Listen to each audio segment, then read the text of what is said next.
বেগম খালেদা জিয়া ৫ তারিখের নির্বাচন এবং সাংবিধানিক পদ্ধতি ধ্বংস করতে ব্যর্থ হওয়ার পর থেকে আন্দোলনের নামে নিছক সন্ত্রাসবাদ করার চেষ্টা করতেছেন।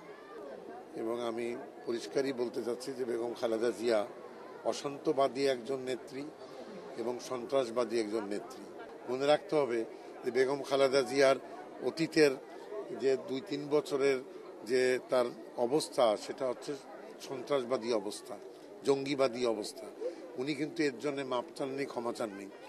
আর উনি গণতন্ত্রের কথা বলেন বা নির্বাচনের কথা বলেন, উনি নির্বাচনের নামে উনি জঙ্গিবাদীদের এবং অপরাধীদের এবং যুদ্ধ অপরাধীদের এবং ওনার পারিবারিক দুর্নীতিকে উনি আড়াল করার চেষ্টা করছেন।